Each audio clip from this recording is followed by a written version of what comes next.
what I'd like to do is I'm actually going to start with something a little bit different. Alison gave me this idea last week, so I'm going to blame you. Rather than talking about your least favourite buzzword within measurement retail media, I'm going to get my panel to introduce themselves, and I'm going to ask them one random, completely non-related question, not related to anything to do with this, but maybe sort of CPG related. So I'm going to start with Alison. So would you like to introduce yourself? And then I'll ask you my rando question. Okay. I feel like we'd had a drink or two and I thought that would be a really good idea at the time. So I've really stitched myself up here to say, yeah, let's do some random questions and put everyone on the spot. My name is Alison. I work for PepsiCo. I am the National Account Manager for New Channels. So that's very much about looking at how Pepsi can grow outside of traditional grocery and e-grocery and petrol and convenience channels. So that very much falls into new and emerging platforms, new retail media, particularly when it comes to Uber, Eats and Amazon is my remit. Okay, so my buzz question. Rando question. Alison, when you get some chips, do you splodge the ketchup in the corner or do you squiggle them all over the top? Oh, absolutely put it in the corner. No one likes soggy chips. No, yeah, definitely need it on the corner. Okay, so I'm going to throw to Mo. We all know, I think everyone knows Mo, but I'd like you to introduce yourself. Sure, Mo here from Flywheel. Flywheel is Omnicom's digital commerce agency or business unit. And yeah, lovely to be here with you all. Okay, so my question for you, Mo, is, and we talked about this yesterday, I was like, I'm going to throw you a random one. What was in your packed lunch when you were a kid? Oh, boy. So back home in Iran, rice and stew is key, like daily routine. So having a good lunchbox so that nothing leaks out was key to us. So it was always in there. And my favorite was the aubergine stew. That sounds good. Better than my like mortadella sandwiches. Okay, so Harrison, next to you, would you like to introduce yourself? And then I'm going to random question for you. Yeah, I'm mostly interested to hear what this random question is going to be now. But my name is Harrison Bland, head of e-commerce within Zenith, which is part of Publicis Group. Almost in some way sort of a counterpart to Mo within Publicis, so working on a retail media activation, retail media strategy, digital shelf content, shelf analytics, and all sorts of other fun retail things. Okay, my rando question is, what's your favourite condiment? Oh, that's actually quite hard. I feel like it used to be ketchup. It's probably mayonnaise these days. Yeah, mayo's the best. Yeah. For sure. And then Tom, please introduce yourself, and then our final rando question.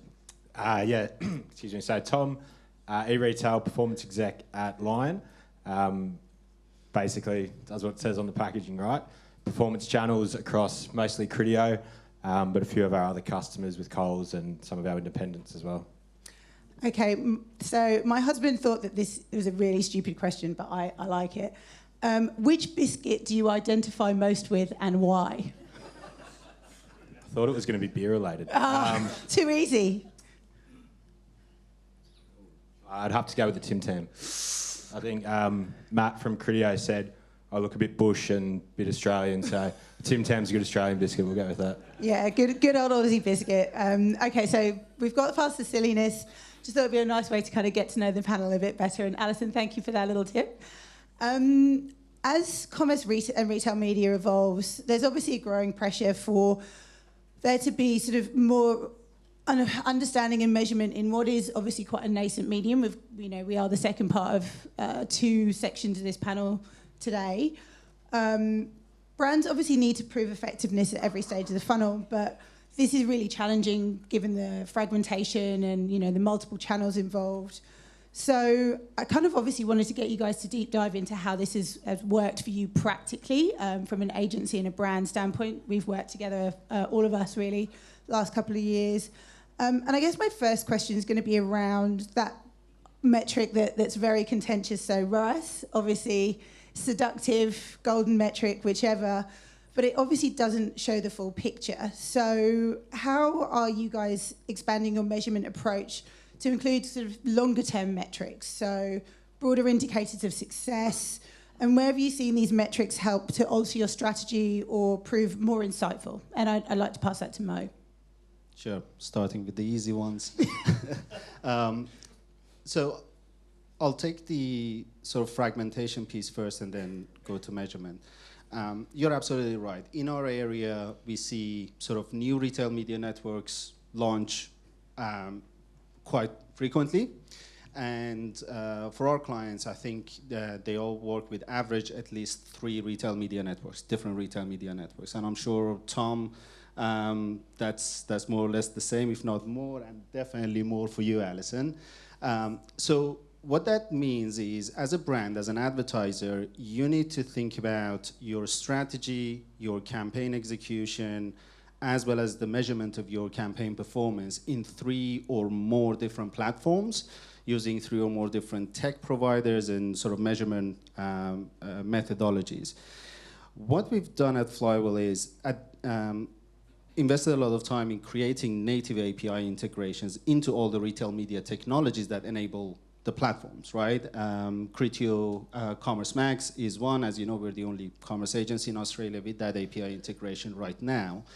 And what that helps our clients is to simplify, at least from an interaction point of view, to bring all their performance data, retail media performance data in one view so that they can make decisions on, okay? And this has always been role of the agencies, to simplify the complex for our clients. And I think this is a very good first step that anyone can start with.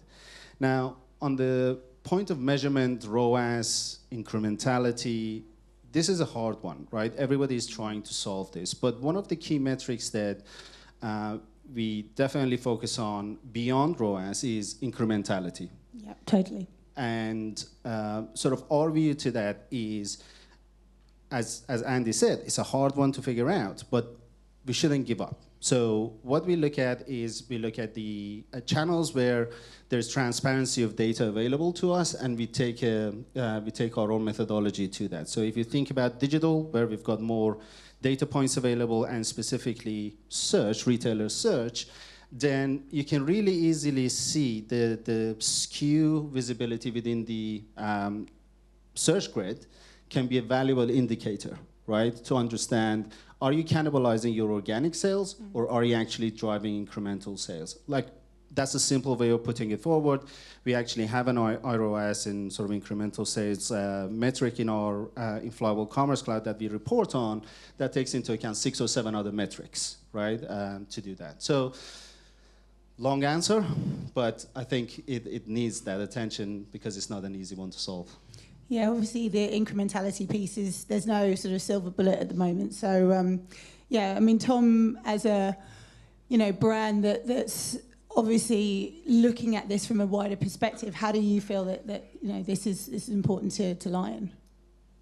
Yeah, I think expanding on Mo's answers, through Criteo, obviously our biggest customer, Endeavour, is recently on the platform, as well as Uber, our biggest kind of quick commerce marketplace.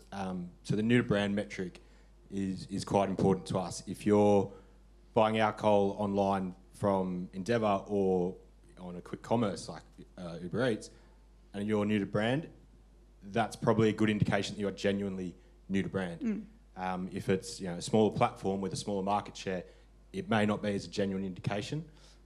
So I think having those, that's a really big sort of mark for us of, is this genuinely incremental? Is this sort of driving new sales, new attribution? And the other side, in terms of the fragmentation, I know it's touched on a lot today and similar events, but it's trying to get everything singing on the same hymn sheet. So as hard as it is, trying to get it as apples to apples. So things like new to brand metrics is really important. I mean, obviously we were talking about the fact that it's always challenging to measure incrementality, but there can be a view of that customer in terms of, okay, so what are these things I'm trying to drive? Am I trying to do? I mean, as Barry and Andy were talking about yesterday, you have different KPIs which are going to be relevant for different types of campaigns. If you've got an MPD, you want to be sort of getting people to pick that new product up. I know you're launching things like Radler and stuff. So, yeah, so it's, in terms of fragmentation, you've been finding that having a single view is making your life a lot easier? Yeah, definitely. But I suppose one of the big benefits we've got via Criteo recently to kind of grow this space is the view of offline sales. Yeah. So now we're sort of getting this sales attribution that's, again, a bit of a buzzword, sort of closing the loop, bit omni-channel, but now we're seeing sales where the person has been influenced by our on-site media and then made their purchase in store. So at least in my limited experience, this is sort of one of the first retail media networks that I work with where we've got this visibility. It's great. You know, we've always had anecdotes and data to say how many touch points a consumer engages with, but now we've actually got the conversion and sales data all the way down to a SKU level to say, you know, Leela's seen the ad for Two Is New. She hasn't necessarily actioned online, but I'm she's more gone of a sandalwood drinker, by the way. but then she's gone in line and she's bought it. So it's great to finally kind of close this loop and sort of have visibility in this space. So kind of leading back into that idea of being able to utilise data that shows both offline and online purchases, which from what I understand is relatively unique. I'm obviously biased because I'm from Criteo, but it seems like a relatively unique solution. Those kind of developments, do they affect the way that your businesses, and I'll open this up to the panel, view retail media and then, you know, potentially can invest or consider it as part of your media mix? Yeah, so definitely it's going to help our strategy immensely. Trade marketers, they can be a bit sort of, we'll take it from someone with a digital bent. Trade marketers are a bit, what's going on, finger in the air a bit. Yeah. With this now, we've got more data to say, hey, this is working, we're seeing it offline.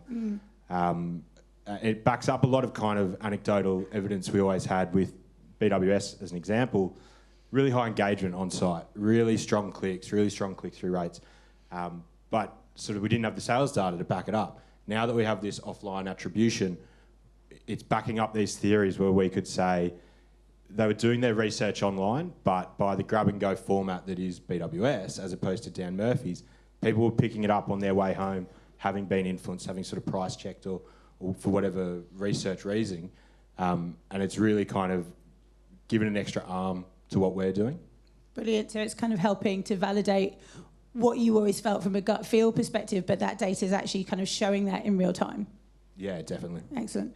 Mo, I see you nodding your head. I was just gonna echo exactly that insight on BWS. We're seeing exactly that, and sort of prior to having the offline sales data, we were looking at ROAS and we're like, you know, this doesn't sort of add up. Whereas as soon as you bring in the offline data, your ROAS numbers look completely different to what you were looking at. So, and then sort of new to brand and everything else makes sense. Now, alternatively on Dan Murphy's, again, we had the hypothesis that more for some of our clients who are in more of a premium space, they were resonating better. But despite the Dan Murphy customer researching online and buying online a lot more compared to BWS, what we found was for premium brands, the offline purchase actually sort of brought in the full picture for us. So they would research the product online if it was for Father's Day or a premium whiskey as an example, and then purchase it sort of in store.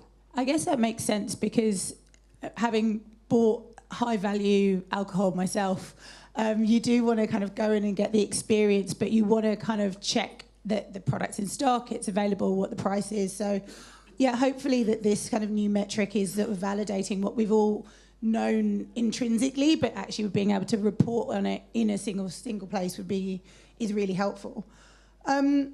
So I think, you know, with that, considering the fact that, you know, we're now sort of talking about both online and offline sales attribution, and I wanted to kind of chat to the panel about measurable sort of full funnel solutions. So, you know, do you think that retail media kind of as a whole, inverted commas, can offer a full retail media solution, particularly for sort of more brands which take a longer consideration cycle? Because obviously from CPG perspective, that funnel's very quick, but Harrison, you particularly work on a lot more luxury brands that take a lot more consideration. So I'd pass that to you. Yeah, definitely. I think almost to sort of start that off, like within retail media as a whole, last year as part of the IAB Retail Media Working Group, we developed a retail media training sort of foundations program. So it's what is retail media, what does it mean, how is it measured, how does it influence, a whole bunch of different factors. And within that is a grid of sorts that ultimately looks at proximity to purchase and how media impacts all these different elements.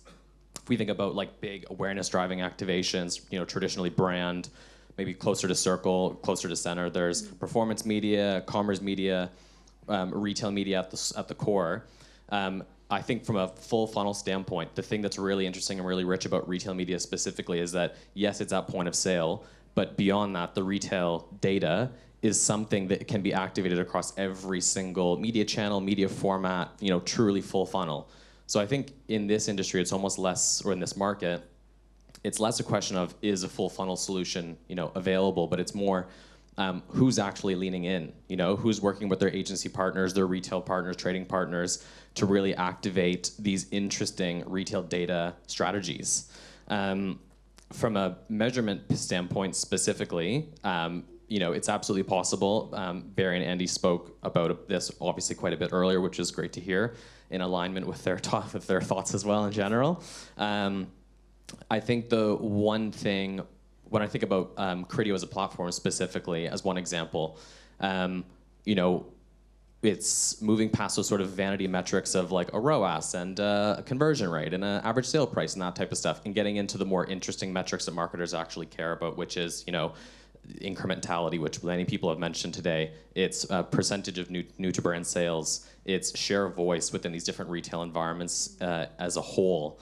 And then almost one step beyond that is how do you then leverage all of that activation data to push it into more robust full funnel measurement solutions like an MMM, like an incrementality report, all these different elements to actually understand what is the rich retail data helping to push from that shopper standpoint through the funnel, if we still want to use the funnel as an example. But yep. That's where I think more than retail media, but retail data is really interesting. Okay. Considering the fact that obviously, as you mentioned, retail media is becoming more and more important to the brands that you work with, given that your role is very much that commerce-led perspective. What I wanted to kind of understand as well, because it's such a measurable medium, but with the launches of things like, we're recently launching things, video across EDG, which is going to bring retail media more into the kind of branding space. And obviously we've done that with David Jones at Criteo, and other, tech partners are doing the same. Do you feel that retail media should be part of that brand building mix? Is it there yet? Because it's still quite a nascent medium. And then, how is that kind of idea, if you believe that to be true, how are your clients kind of reacting to that idea? Yeah.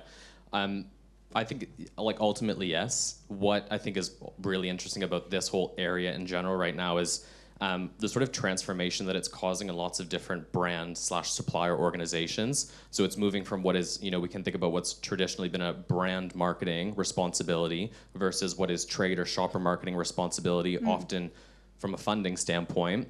And actually, as marketers, what assets do we have within our toolkit across the entire market to reach shoppers in the most effective and in the most meaningful ways, really thinking about how all those different touch points, how brand is super important, again, activating the data off the back of it.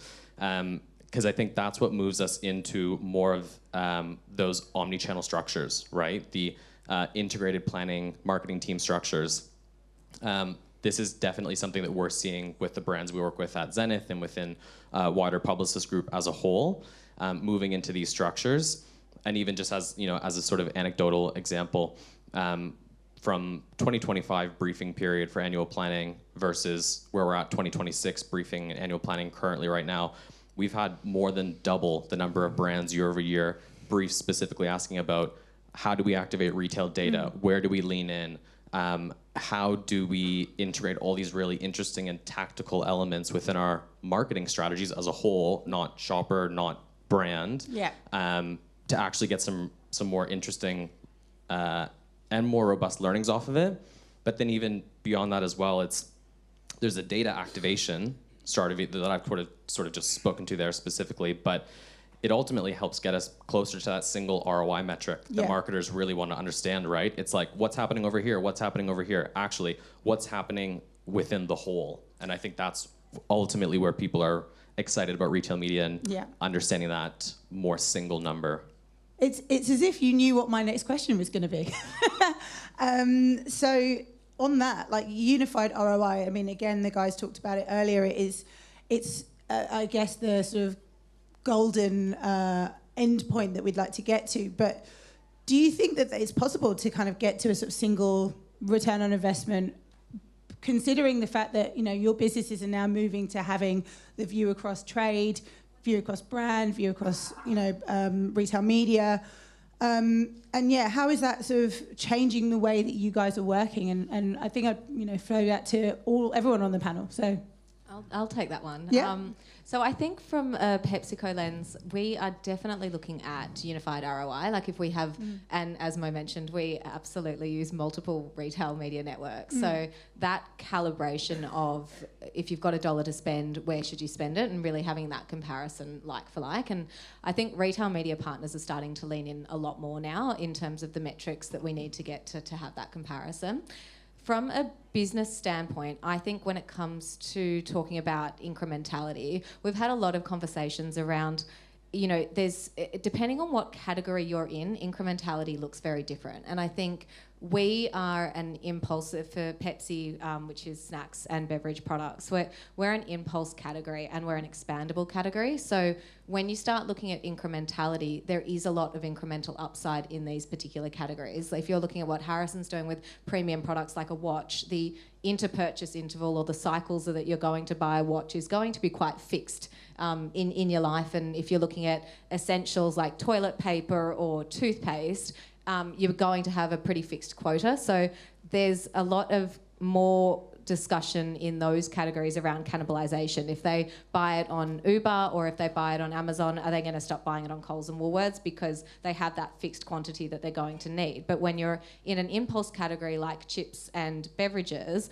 well, that satisfying that impulse craving on Uber Eats is not then going to mean that you're not going to add a packet of chips and beverages to your habitual weekly shop that you then do. So I think it's like there's a lot of discussion around incrementality, but I think you really need to look at what is the role that your category plays? How expandable is it? How impulsive is it?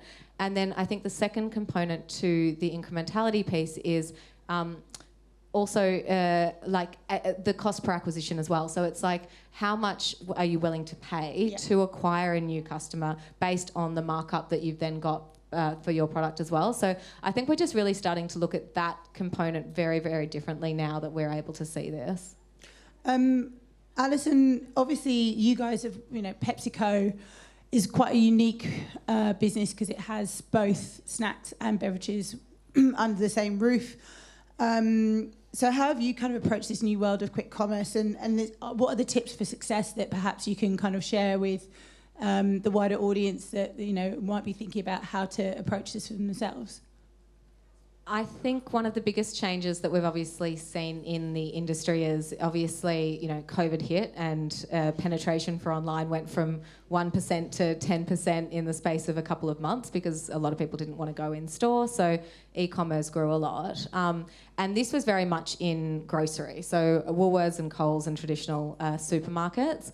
Now I think we're getting to the point where quick commerce and social commerce are really starting to be the next frontier of growth. So the penetration and the shopping behaviours is really, and the retail media networks in that space as well, have really gotten to quite a mature level. And I think now, from our perspective, it's now around looking at, well, what is the next frontier of growth, which is where Uber definitely plays a big role. We do have snacks and beverages, and I think that for us is looking at now what is the different shopper mission on a platform or on an aggregator platform versus on a traditional grocery platform. So I mentioned that it's quite a habitual purchase. It is on grocery. You buy it and it's not impulsive, you know you're going to consume it later. Whereas when you start looking at the aggregator model, it is very much around that impulse economy. You know, I see it, I want it, and I'm expecting it now. And I think from a PepsiCo landscape, that really unlocks a lot for us, because prior to Uber, we didn't actually, crazily, we didn't have a way of delivering impulse to consumers. We don't have a direct-to-consumer model, and we are an impulse category. So it's not only actually just driving demand generation, but it is actually then your go-to-market and your total fulfillment model in an impulsive and expandable category. So for us, we've really had to reshape what I guess it comes down to really like an occasion strategy around how do snacks and beverages partner together. No longer are people shopping from aisles when they're on Uber. They're really going, well, what's the occasion that I'm looking for? And there are so many different shopper missions on these new and emerging platforms. And that could be anything from I need to satisfy a craving, I'm missing an ingredient for dinner tonight, I'm actually going to do my whole retail shop now on Uber, or I'm going to do a top-up shop. There's gifting, there's what they're calling fake away, which is where you go and create your own takeaway meals, and then you save on the cost of obviously online food delivery. So for us, it's really about how do we leverage the strength of our portfolio and speak to that elevated occasion strategy, rather than thinking category first or aisle first, and then having the right contextual messaging, so we know that we're speaking to a person in real time when they're on the platform with high purchase intent. So they're not scrolling on social media, looking at Instagram and you're popping up on their feed. They're actually wanting food in that exact moment, and we know what time of day it is and we know what day of week it is. So we can then actually serve the right product, the right proposition, the right contextual messaging, and the right occasion to fit for that consumer and shopper demand space. We had a couple more questions, but Nat's telling me we're at time, I'm afraid. So I'd like to thank my esteemed panel. Thank you guys for being so awesome today. And thank you very much. Can also quickly say I'm very impressed you all sat in order. A clearly very well drilled panel. Well done, Layla.